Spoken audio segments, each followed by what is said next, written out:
everyone, and welcome to another episode of my Woman Who Inspires series. My name is Sreshtha Tewari. I am the director of the Self-Worth, Leadership, and Empowerment Consultancy. I am also a wholeness guide and a motivational speaker. And at heart, I just want all women to live mentally free, being who they can be and enjoying every day of their life. In this series, a diverse group of women share on their emotions, an emotional journey that they had. The intent is to show that those so-called perceived negative emotions are really secret messages telling us where we can go in life, pushing us to a better place, and in some cases, even our purpose. Today, I'm really honored to have Kathryn Denbow with me. Kathryn is originally from Jamaica. She is the in-house counsel at a leading global financial institution. She holds a Bachelor of Laws and Master of Laws in Banking and Finance, and she is admitted to practice both in Jamaica and Trinidad. She is also a mom of two. So welcome to this series, Kathryn. How are you today? Thank you so much for having me. I am well, I'm blessed, I'm grateful to be able to share. And a little nervous because this is not my comfort zone, but looking forward to trying something new. That's okay. Your nerves are just telling you are on the right track to share something, maybe a little bit vulnerable, but it will help persons. And don't worry, I'm here for you. So this is your safety zone. Okay, so Kathryn, I will ask you to share your emotional healing journey. Right. So actually, I'm going to share today on grief, and some of it's grief in the traditional and maybe non-traditional sense. In 2005, my mom passed away, and that was my first real experience with someone within my immediate family not being there. While she had been sick for many years, somehow, you never expect someone to go. And I remember just feeling lost when it happened, not knowing how to act. I remember I had a court matter that very morning in the Court of Appeal. And I left the hospital just finding out my mother had passed, went to work, and was ready to go down into court. And I remember my boss and my mentor at the time saying, "What you doing here? You need to go home. I mean, there's no reason why you should be here." But I just didn't know what to do, and I needed to keep myself busy. And what's interesting is that out of that, 3 months later, I just decided to leave the country. I was in Jamaica, migrate to Trinidad and Tobago. I did migrate with my partner at the time. And it was almost like I was running away. Everything in Jamaica was just so familiar. It brought back so many memories, and it felt so painful. It felt like a physical pain. And I think as I look back that I was running. Long and short of it is, within a year, my relationship ended. So I'm now in a country that's not my country of origin. I'm no longer in this relationship. And that was a grief experience as well, that I needed to process. But what was wonderful about that experience was I took pause and I said to myself, well, you can't just pick up and run again. You need to figure out how to process this. And what's wonderful about having gone through all of that is, as I processed my grief, and I was very deliberate about how I processed it, I sought help, I read, I really deepened my spirituality and my connection with my maker. And out of that, when it is that tragedy and opportunity for grief came again, I was really well equipped to be able to handle this situation. And it happened, all of this happened, let's see, my mom died in 2005, my relationship ended in 2006, ended with a divorce. And then my father was terminally ill in 2008. And I did leave Trinidad to go to Jamaica to take care of him. And he passed 8 months later. But how I processed my grief of my mother passing and my relationship ending, to my father then of it eventually passing. I was on a different trajectory altogether. I was able to appreciate so much more of what's important in life. I was able to process what I'm supposed to do and not run, really sit down and say, what do I need to do?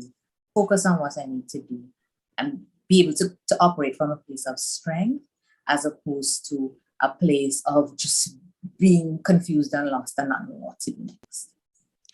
Yeah, it's amazing, that story, because the first time that you lose someone close to you, you really go into shock. And that happened to me as well. You really don't know what to do. And I could totally identify with you going to work, because I had a similar experience. Not that I went to work, but the person who I loved was very, very sick in the hospital. And I remember one day in work, I didn't tell anybody. And I went into my friend's office and she said, "Shri, what's wrong with you?" And just like that, I started to cry. And she was like, "You need to go home." And sometimes we, in order to avoid dealing with a situation, we get busy. I could totally relate to that. And even when you're in shock, like you kind of just go into autopilot, especially for someone so close to you. And even talking about your divorce. So sometimes we don't realize that we grieve people who are alive too. When you really love this person, it could be romantic, and it doesn't even have to be romantic. It could be a best friend and you just drift apart and the person maybe hurt you, or it could be that romantic love that you would have lost, or the person, just difference of opinion, whatever it is, made that relationship change. And you do grieve for that relationship, or maybe the thought of what you thought the future with that person was. But I love how you spoke about, you really, in my words, I would say you developed resilience. You developed, how do I deal with my emotions when it is I start to feel like this again, when these situations happen, and through my thoughts, I start to feel this way. And so that when your dad was now sick and in a terminally ill place, which is a very difficult place as a human to be, you were better able and better equipped to deal with it. So I just want to ask you if you could just expand a little bit more, and I'll just put this in my words. How did you build that resilience? I know you touched on it a little bit, but how, if someone is looking at this now and saying, my mom passed and they're probably still trying to get over it, or whoever is close to them, how did you build your resilience to deal with that? Right. So I think the first thing we have to recognize is that each person's journey is different, but that you go through cycles of different emotions when you're grieving. There's the anger, there's the denial, there's sometimes you feel happy and you say to yourself, why am I feeling happy? I should be feeling unhappy. And, society has this role to play in socializing us to think that we have to feel and behave in a particular way. And I think really what you need to do is look inward, own the emotion that you are feeling, acknowledge that it's there, and say to yourself, is this what I think I should be feeling? Not what the world says I should be feeling. Is this a good place for me to be? And if it isn't, what am I going to do to get myself out of this space? I have an aunt who gives me great advice all the time. She says, set a time limit on your pity party. As in, whatever you're feeling, decide that you're going to feel it, put a time limit on it. And not a time limit to say you'll never ever feel that again, but to say, okay, I need to move out of this stage, the cycle, and move into another stage, whatever that is. Also, I think as you grieve, I think even when you start to feel better, if you have a day where you don't feel better, don't beat up on yourself. Understand that you are human. Understand that you're going to have days like that. And in the same way that you have a day that's bad, you can have a day that's great tomorrow. So don't use how you feel now as your limitation for how you'll feel for all time. I think when you take that perspective, or you always try to see, well, what can I learn from this? Or what's the opportunity? Or what is this teaching me? That kind of takes you to a place where you can move to that next step. So that's what I think has worked for me in terms of resiliency. Always just appreciating and acknowledging, this is how I feel. but this is not how I have to feel forever. The only constant is change, right? And so, what can I do now to move myself from this place to a place where I feel better about the situation or where I am? You'll have bad days, but just appreciating that you'll have good ones too. Don't always think that it's going to be a half empty glass. There are going to be some half full days, but there's going to be some full days. And just look forward to those and plan actively towards them. I think that has helped me in my resiliency journey. Yeah, that's so important as you talk about it, to honor your feelings and to sit and honor your feelings, to give yourself that time to process what is happening and how you're feeling, and then to decide, okay, how am I going to move on from this? And even talking about the fact that even when you move on, you might have that day when you do feel so good, but you will also have good days too. So I want to ask you, what lessons have you learned about yourself in being able to build your resilience? Well, what I've learned about myself is that I'm a lot stronger than I think I am. And that really hit home in terms of I can focus really well on what's the most important thing to do in this moment. Notwithstanding that it may be crazy and there may be chaos all around, I'm really good at being laser focused on what does success look like, what do I need to achieve, and how do I get there? And blocking out, the things that would detract or seek to make me feel less confident about my ability to get there. I learned that about myself. And, as I look back, I say, I don't know why I thought I was this person who something bad happens and I won't be able to cope. I have great coping skills and a great, I think, way of looking at any situation and seeing the opportunities within the situation, whether it is an opportunity for growth or an opportunity for a lesson learned and an opportunity to say, well, what could I do differently the next time around? So I learned that about myself as I went through those experiences. And I also learned that when I run, it doesn't actually help me at all. When you what? I didn't hear this. When I run, okay. I need to face my fear. And I'm getting a lot better now at facing my fear, stepping out, even though I may not feel that I'm in a comfortable space, knowing that whatever it is that comes, I have the tools to take me through. And finally, and this for me is the most important aspect. I really deepened my spiritual life, and that has just done amazing things for me in terms of my feeling good about myself all the time. People will be like, why are you so happy all the time? And I'm like, because I feel connected. I know I'm cared for. I know whatever happens is for my good.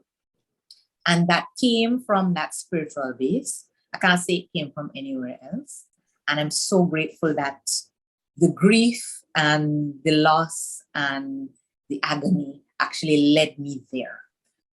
That's for me the biggest joy out of this journey, finding that spiritual purpose through the pain. Yeah, it's so interesting that you said that, because that is exactly what these things do. They really lead us to that connection, which probably we need, that is missing in our lives. And I love how you spoke about looking for the opportunity in what you're feeling, because every message is an opportunity. Everything that we come across is an opportunity, either to learn, to upskill, to decide, okay, I don't want to be like this anymore. And the way in which you approach it really shows how you became so resilient, to find that strength within, knowing that it was always within you. You just have to be looking for it to find it. So the last question I want to ask you is, what would you tell your younger self?